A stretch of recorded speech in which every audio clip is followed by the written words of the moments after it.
क्या सच में सहनशीलता का मतलब है सब कुछ चुपचाप सहते रहना?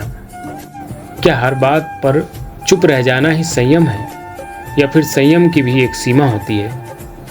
नमस्कार दोस्तों, आप देख रहे हैं ज्ञान से प्रकाश, एक शिक्षित समाज की ओर अग्रसर।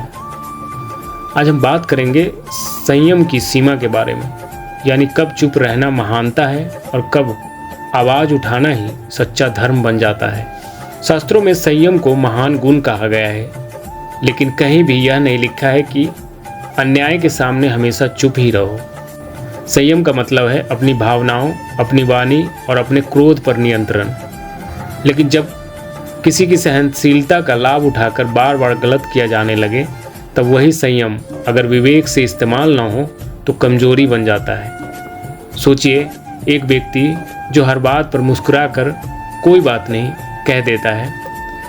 पहले लोग उसकी विनम्रता की तारीफ करते हैं, लेकिन कुछ समय बाद वही लोग हक मारना, अपमान करना और नियम तोड़ना शुरू कर देते हैं, क्योंकि उन्हें पता है ये तो कुछ बोलेगा ही नहीं। यहाँ सवाल उठता है, क्या यह सच्चा संयम है या खुद के साथ, समाज के साथ, न्याय के साथ समझौता है?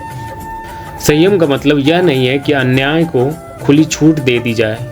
जब तक सहनशीलता से किसी का भला हो रहा है वह पुण्य है, लेकिन जब सहनशीलता से बुराई को बढ़ावा मिलने लगे तब वही संयम अधर्म बन जाता है। जीवन में 3 तरह की स्थितियाँ आती है। जब हमारा अहम आहत होता है, वहाँ अक्सर चुप रह जाना ही संयम है। जहाँ किसी दूसरे के अधिकार पर चोट हो रही हो, वहाँ आगे बढ़कर आवाज़ उठाना कर्तव्य है। और जहाँ कानून या व्यवस्था से समाधान मिल सकता हो, वहाँ भावुक प्रतिक्रिया नहीं बल्कि नियमों और व्यवस्था का सहारा लेना ही सच्ची समझदारी है। याद रखिए, क्रोध में उठी आवाज़ तोड़ती है, लेकिन सत्य और न्याय के लिए उठी संतुलित आवाज़ समाज को जोड़ती है। आज की भागदौड़ भरी जिंदगी में संयम सिर्फ गुस्सा न करने का नाम नहीं है। यह है सोशल मीडिया पर तुरंत प्रतिक्रिया देने से पहले सोचना, घर परिवार में बहस के समय शब्दों का चुनाव संभाल कर करना, और आर्थिक भावनात्मक हर स्तर पर लाइनों को क्रॉस ना करना।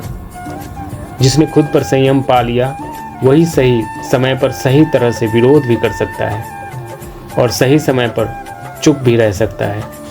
दोस्तों, एक सचेत समाज वही है जहां लोग न तो अत्याचार चुपचाप सहें और न ही छोटी छोटी बातों पर आग बन जाए।